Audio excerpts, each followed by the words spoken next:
Okay. Hello, everyone. You are listening to the Minding Mind podcast, where we live life with ease, connection, and permission to just.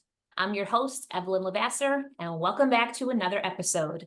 Today, I'm sitting down with a special guest, Melissa Rohlfs. And the more that we talked before we started recording, the more we realized how aligned our lives really were.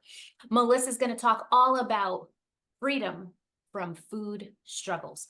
And I cannot wait for you to hear more. But before we get started, let me tell you a little about her. Melissa Rohlfs is a certified holistic health and life coach, helping busy moms and teen girls find freedom from the struggle with food so they can be at peace with food, their bodies, and their lives. She's committed to empowering women to break free from dieting, emotional eating, and self-image issues so they can ditch the diet mentality and feel empowered in their own skin.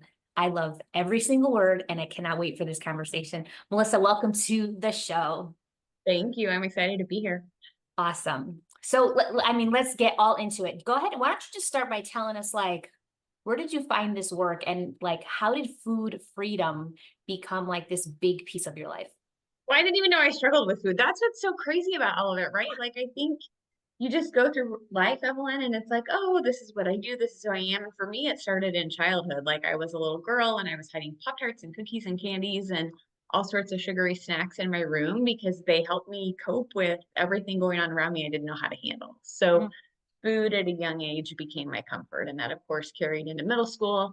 High school, I went the other way because you want to be thin and good date for prom. And I needed to lose weight. So I withheld during that time. But, after getting through high school and into college, the stress picked up and I went back to the food. It carried into marriage and motherhood and then having children. It was like, no, I don't want to pass this on to them. But I didn't know for me, the root of it was trauma. So a little bit of that is have two kids. The newborn baby was not sleeping through the night.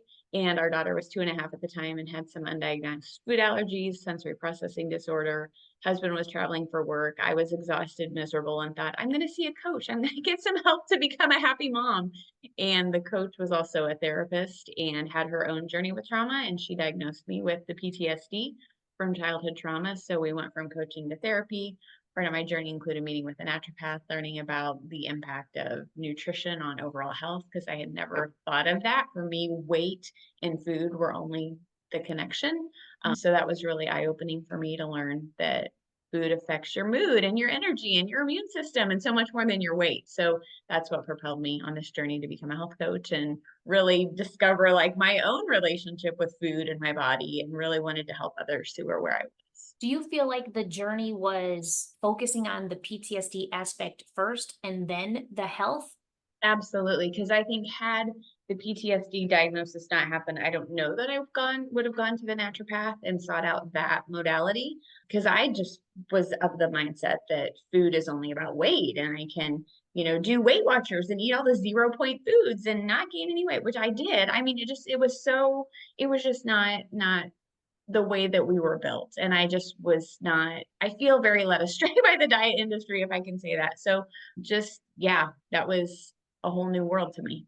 So what do you feel like you learned about yourself when you worked with this naturopath? I know that you were learning what the body does physically, how your body responds to food and stuff like that. But did you also start to recognize the disconnect between yourself and the way you were living?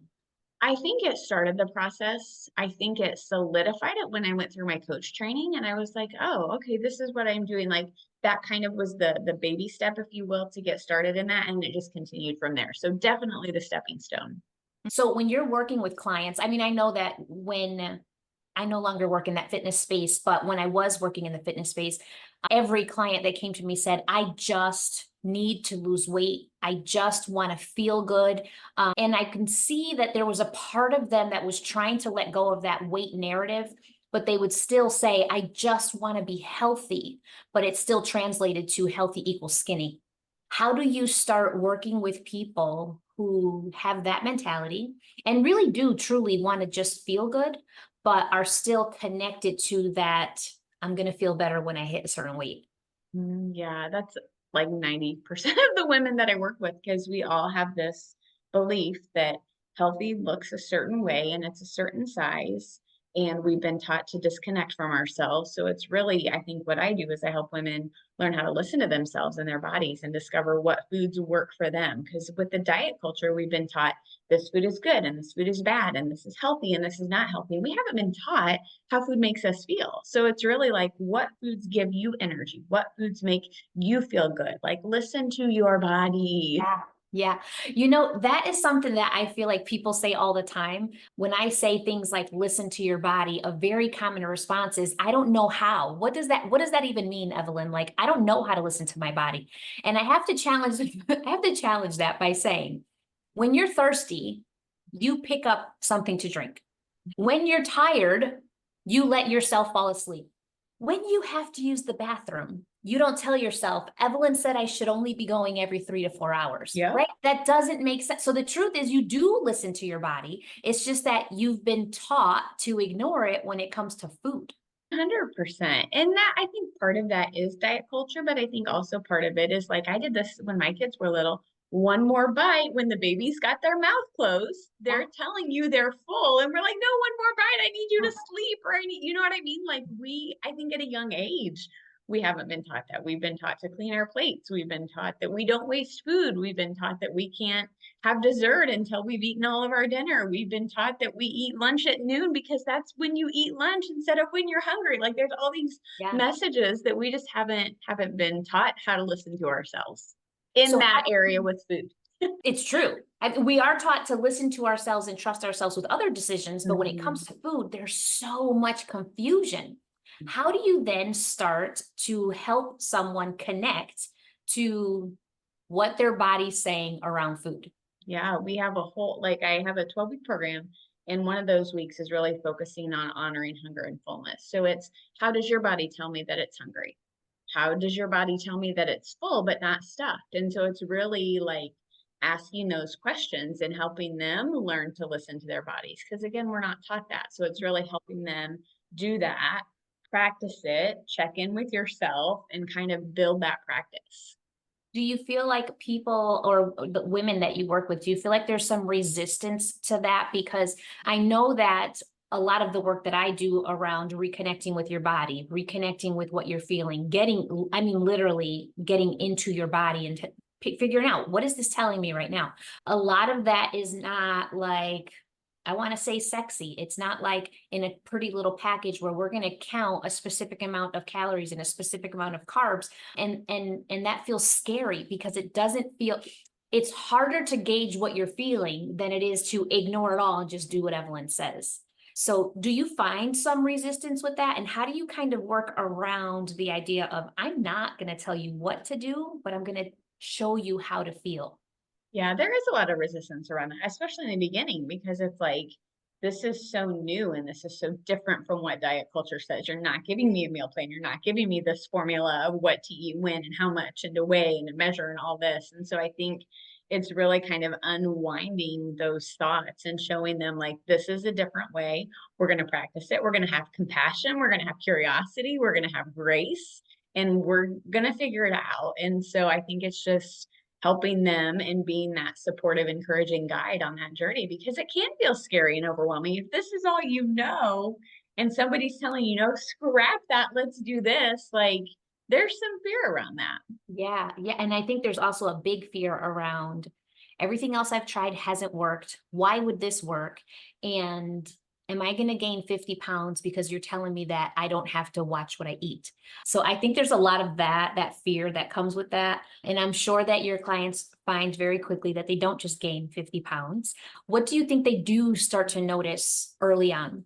I think they start to trust themselves, which is really exciting, because it's like, okay, I noticed I had a craving, and I was like, what am I really craving?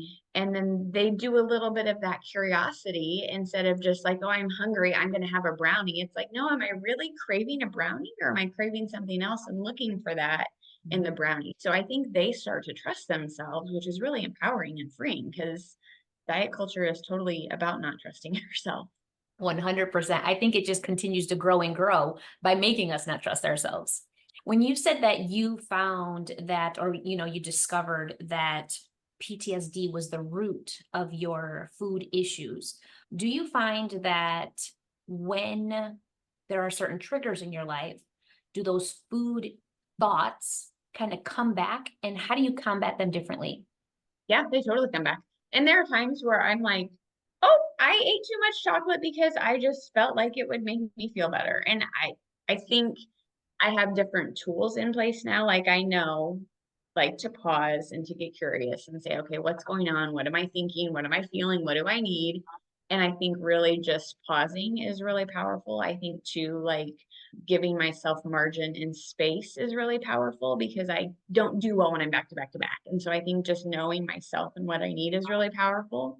But I think too, like when there are the times when I'm like, oh, I ate too much chocolate, it's kind of like, okay, why did I do that? What was going on? What can I do differently next time? So I think it's just this constant journey of being curious and compassionate towards yourself.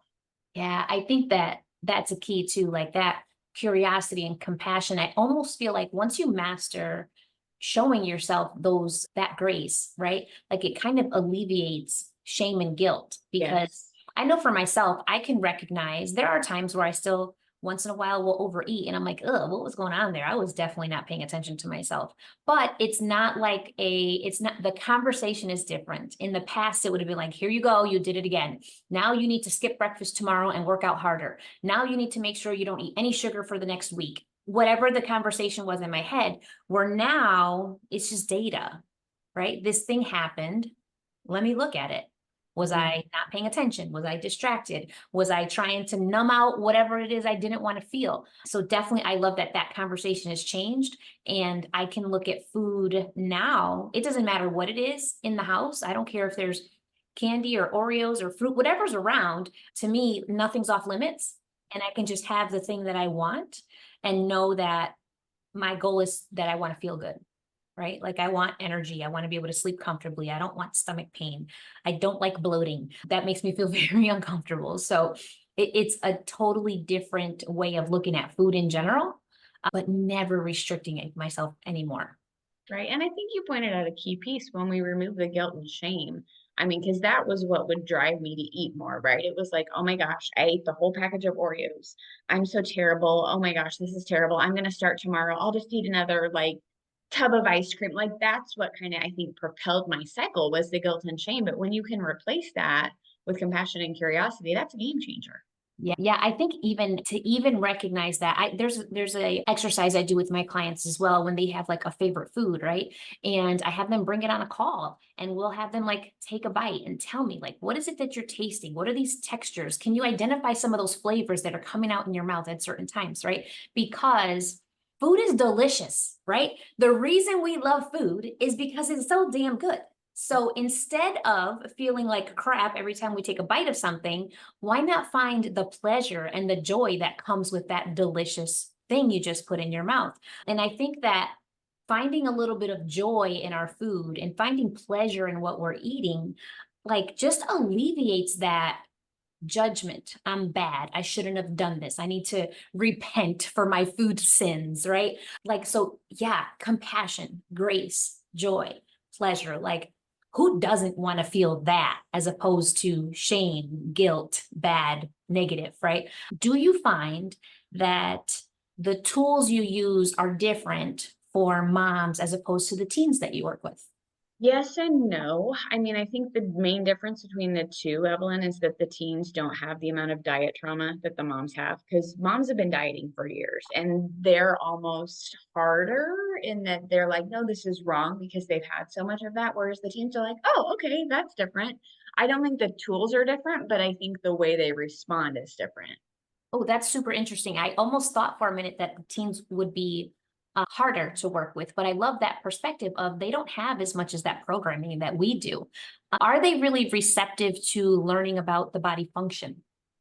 100%. What's crazy, like I'll use my daughter as an example. It's so interesting because so many people are like, oh my gosh, they've got social coming at them. That's so negative. And I'm like, I actually see that differently because like my daughter will see things on Instagram and she's like, oh, that's a healthy recipe. I should try that. And so like for her algorithm might be different, but it's kind of like, what are you seeking out on there? And what are you because it's another way that we feed ourselves, right? Like it's not just the food, but it's what are we putting in our minds? What are we taking in with our eyes and our ears? And so I think that's been interesting too, because they have more at their fingertips. Yeah. And I think some of them are more resourceful.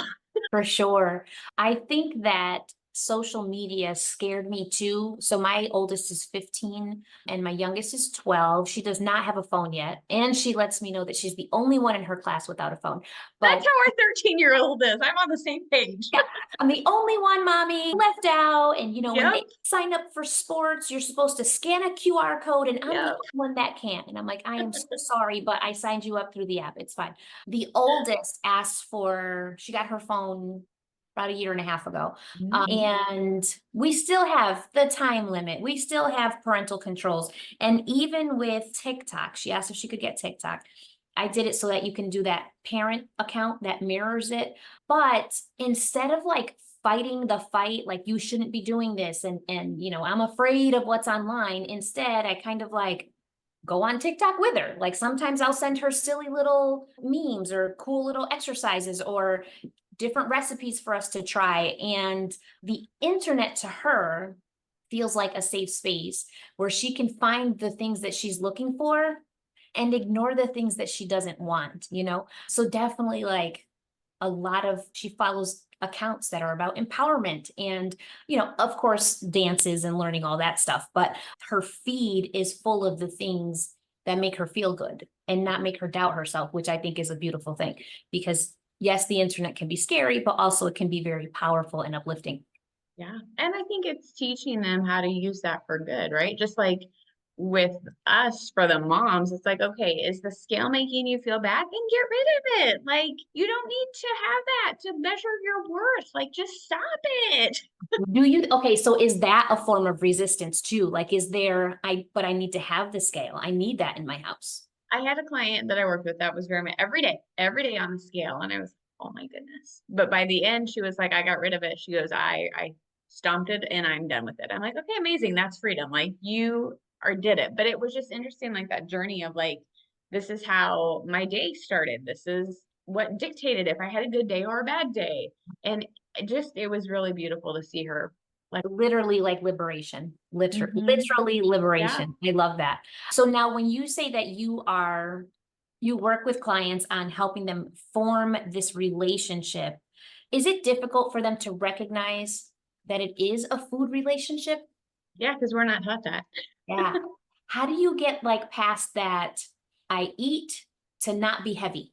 That's always my goal. I eat to not be heavy. How do you combat that and start to just get into the feeling of I eat to sustain my life. I eat to feel good. I eat for energy. Like, how do you bridge that? Yeah, we ask those questions. Why are you eating? What's going on? It's really the why behind the why, right? Like, why are we doing this? What is your goal? Tying everything back to that main goal of you want to be healthy, you don't want to struggle with food. Is this in alignment with that? And I think really the biggest thing, Evelyn, is deconstructing beliefs, because the beliefs create thoughts, which create the actions. And so it's really examining our beliefs around food and our relationship with food, and where did that messaging come from, and really kind of getting curious and asking hard questions around that, which again, diet culture doesn't do. Yeah, it does not do. It helps with the opposite, actually, for sure. Yeah. I love all of this. So if clients were looking to work with you, if they were looking to follow you, like where would they find you? Yeah, my website is free, the number two, the letter B coaching.com. So freetobecoaching.com. From there, you can find all my channels. I'm on LinkedIn, Instagram, Pinterest, Facebook. Yeah. All the things. Oh, And are you currently accepting clients? I am. You are awesome. So Melissa, what I'll do is I'll link everything in our show notes. Okay. I love what you're doing. I love that you're just helping women find comfort in themselves, right? And helping them help their daughters too, because literally our purpose here is to make sure that we know that all of our lessons and our presence is bigger than us. We're impacting everybody who watches us live.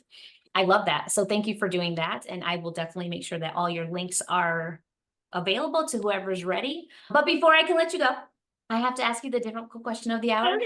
I'm going to stop phrasing it as difficult. The insightful question of the hour. Yes. The deep question. The deep question. So we know that everything that we do and everything that we go through is for us, but it's not about us, right? It's always bigger than us. So my question to you is, how does minding yours, being intuitive, instinctual, following your gut instinct, learning to live in a way that makes you feel good, how has that journey changed the legacy that you'll leave? I think it changes everything because I look at, my children and I believe that more is caught than taught. And so it's just so amazing and powerful to see like, okay, I've got a teenage girl. She's not going through the struggles that I went through because I've done the work and I've changed my outlook and perspective on things. And so I'm setting her up for success, but then she's setting her friends up for success and it's carrying into the school. And I'm getting asked to go and talk to classes about the impact of food on mental health. Like, I think that everything I went through and all of the hurt and the pain and the trauma is being used for good. And I think that's really exciting and powerful because you never know the ripple effect that you're going to have. It's kind of like the story of the starfish, right? Like, if you can save one, it has this beautiful ripple effect. Yeah. Amazing. Amazing. And you're just out here like, just helping people heal and they're helping each other in that way. And I love that. It's beautiful. So Melissa, thank you for doing what you do. And everyone, thank you for joining us today and tuning into another episode of Minding Mine. If this episode resonated with you, make sure to comment, rate, and review the podcast. You know that your feedback helps me grow. And until next time, I want you to go live your life on your terms and mind your business. We'll catch you in the next episode.